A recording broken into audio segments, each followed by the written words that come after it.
Bienvenida a nuestro siguiente invitado, Borja Fernández Canseco, director de ventas institucionales de Schroders. ¿Cómo estás, Borja? Muy buenas tardes.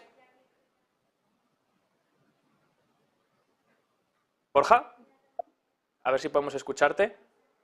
Hola. Hola, ¿Se me escucha bien? Ahora bien. ¿Qué tal? Buenas ¿Sí? tardes.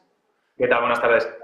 Bueno, lo primero que quería preguntaros de Schroders es ¿qué tres escenarios estáis manejando ahora mismo para la normalización de la economía? Nos enfrentamos hoy a la reunión de Powell, hay muchas cosas todavía sobre el tablero y ¿cuál sería, si nos podéis resumir, el mejor escenario y el peor? Bueno, desde un punto de vista de bancos centrales o escenarios para la economía. Sobre todo económicos, Borja.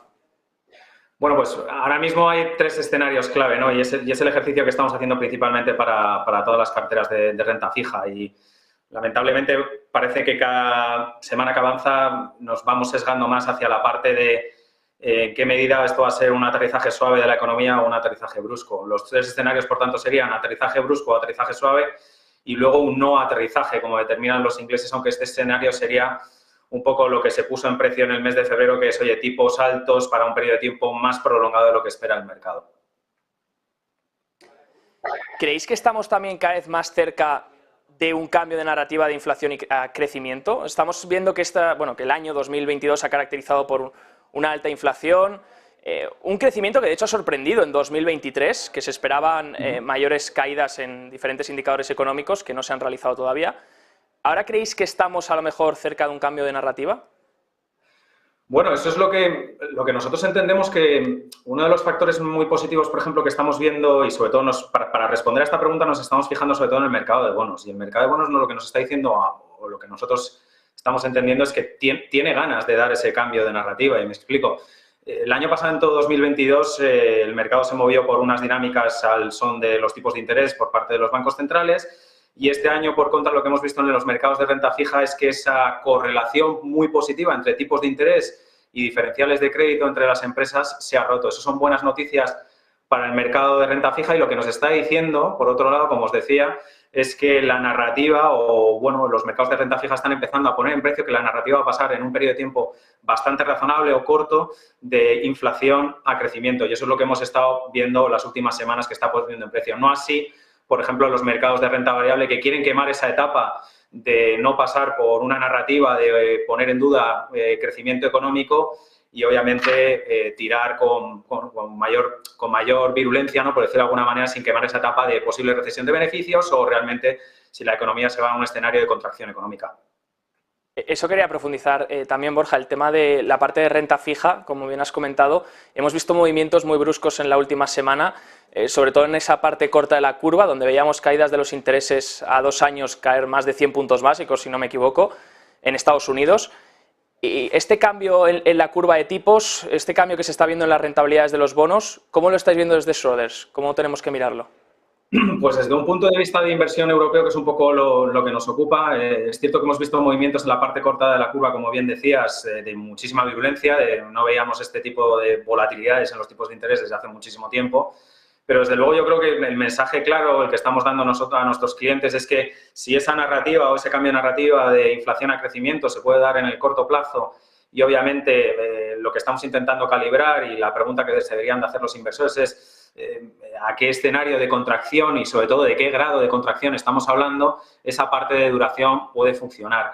Y además, también por la parte de diferenciales de crédito, pensamos que, bueno, ya contamos especialmente con los movimientos de las últimas semanas, con todo este estrés dentro del sector financiero, con unos niveles de diferenciales que, bueno, nos proponen encima de la mesa un colchón bastante razonable también y que obviamente empezaríamos a perder dinero por esa parte de diferenciales de crédito si nos vamos a un escenario similar al que vimos en el COVID o en la crisis de deuda soberana en el año 2012 en Europa. Por tanto, lo que estamos diciendo es, desde un punto de vista de tipos de interés o de duración, coger esa parte de exposición a duración en Europa y para la parte de crédito, diferenciales de crédito, también cogerlo. Es decir, coger el pack completo, porque como os he dicho antes, están funcionando uno como palanca y diversificador del otro y que realmente si nos vamos a un escenario donde los riesgos de recesión se van a ir al alza, históricamente y siempre en cualquier escenario, la duración en una cartera de bonos ha funcionado.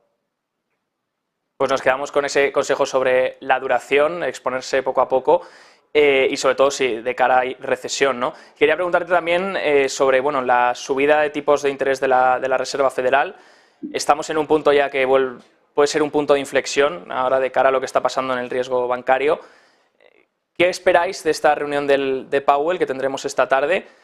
En cuanto, bueno, hay tres patas fundamentales, ¿no? Esa decisión de tipos, que se especula mucho si pausa o 25 puntos básicos, no sé si valoráis otro escenario probable.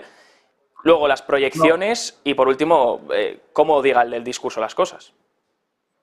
Bueno, pues muy en línea con lo que piensa el mercado. Nosotros sí que estamos en la posición de 25 puntos básicos. No estamos en la posición tanto de lo que defienden los alcistas, ¿no? De que pueda haber un pivotaje dentro de un periodo de tiempo corto por parte de la Reserva Federal, sobre todo porque lo que se está viendo es que esa inflación va a ser más persistente de lo que está descontando el mercado. Y obviamente hay un factor muy importante, que toda esta volatilidad que hemos visto en el sector financiero, lo que esperamos es que se ponga más restrictivo en cuanto a la disponibilidad del crédito en los mercados financieros, con el efecto de calaje que esto tiene, que es aproximadamente de unos 6 meses, y el impacto que puede tener esto en el mercado laboral. Sí que pensamos que la Reserva Federal va a seguir modulando muchísimo esa barra de apoyo y de liquidez para el sector financiero en su discurso. De hecho, ya hemos visto una intervención bastante fuerte por parte del balance de la Reserva Federal la semana pasada, con toda la volatilidad relacionada con Credit Suisse, pero en términos de subida de tipos pensamos que los bancos centrales siguen estando en ese discurso de priorizar inflación sobre cualquier otro tipo de magnitud, se van a mantener ahí estáticos y obviamente esperamos una subida de 25 puntos básicos. Pues Borja, esta tarde saldremos de dudas, a ver si son esos 25 puntos básicos que bien nos comentas. Muchas gracias por tu tiempo, muchas gracias por tu análisis y esperamos verte de vuelta por aquí pronto. Borja Fernández Canseco, director de ventas institucionales de Schroders. Que tengas buena tarde. Muchísimas gracias, buena tarde a todos.